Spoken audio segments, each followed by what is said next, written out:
जमशेदपुर में भारी बारिश के बाद बाढ़ जैसे हालात हो गए हैं और इस वक्त जो तस्वीर आप देख रहे हैं ये चांडिल डैम की तस्वीर है और चांडिल के लगभग 7 गेट खोल दिए गए हैं। इस भारी बारिश के बाद डैम में पानी की मात्रा बहुत ज़्यादा हो गई थी, जिसके बाद गेट खोले गए हैं और इसका साफ तौर पर सीधा असर जमशेदपुर के अलग अलग क्षेत्रों में देखने को मिल रहा है। अगर आप मौजूदगी मानगो ब्रिज पर है, आप देख सकते हैं स्वर्णरेखा नदी का जो उफान है वह बता रहा है कि तेज बारिश के कारण अब जल स्तर स्वर्णरेखा नदी का भी जल स्तर बढ़ चुका है। वहीं जिला प्रशासन की ओर से अलर्ट जारी कर दिया गया है। जितने भी तटीय क्षेत्र में नदी किनारे जो भी रहने वाले लोग हैं उनको अलर्ट जारी कर दिया गया है कि वो अपने सुरक्षित स्थान पर चले जाए, क्योंकि फिलहाल बारिश रुकने की अभी किसी भी प्रकार की संभावना नहीं है। मौसम विभाग के द्वारा बताया गया है कि अभी फ़िलहाल 22 जून तक का लगातार यूं ही बारिश होगी और अगर लगातार इसी प्रकार से बारिश होती रही तो नदी का जल स्तर और बढ़ेगा। हो सकता है कि जैसे इससे पूर्व में छोटा पुल और बड़ा पुल तक का पानी जल स्तर पहुँच जाता है, उस प्रकार इस साल भी हो सकता है। इसी कारण जिला प्रशासन की ओर से सभी लोगों को सचेत और सतर्क रहने का निर्देश दिया गया है।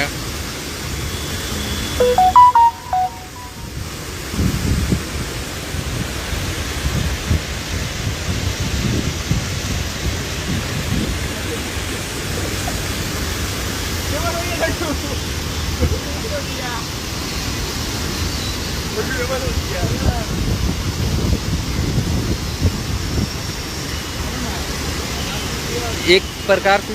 इसे इस तरीके से भी कहा जा सकता है कि जैसे मानसून अब झारखंड राज्य में मानसून का आगमन हो चुका है और फ्लाईओवर का काम चल रहा था, लेकिन आप देख सकते हैं कि फ्लाईओवर का जो पिलर है वह पूरी तरीके से डूब चुका है। अब मानसून जब तक ख़त्म नहीं होगा उसके बाद में हो सकता है,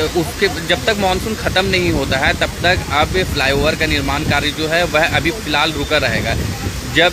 फिर से मौसम सुहाना होगा, फिर से धूप निकलेगी तो उसके बाद में फिर से फ्लाईओवर का निर्माण कार्य जो है वो अपने रफ्तार में फिर से आ जाएगा और फ्लाईओवर का निर्माण फिर से शुरू हो जाएगा। लेकिन फ़िलहाल जब से मानसून अब झारखंड राज्य में आ चुका है तो मानसून के वक्त में फ्लाईओवर के निर्माण कार्य को रोक दिया गया है, क्योंकि अभी जिस प्रकार से नदी में पानी का जलस्तर बढ़ा हुआ है तो ऐसे में निर्माण कार्य करना किसी भी प्रकार से स्वाभाविक नहीं है।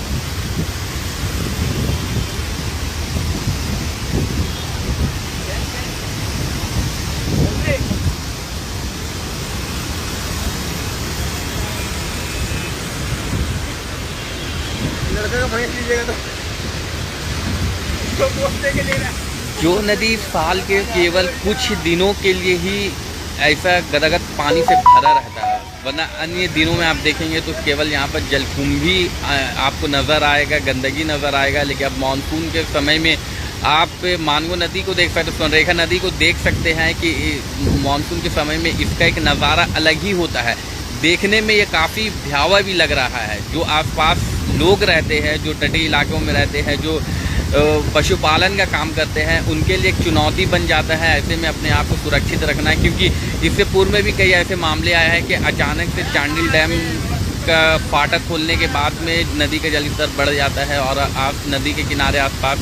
जो लोग रहते हैं उन्हें काफ़ी सारी दिक्कतों का सामना करना पड़ता है, उनका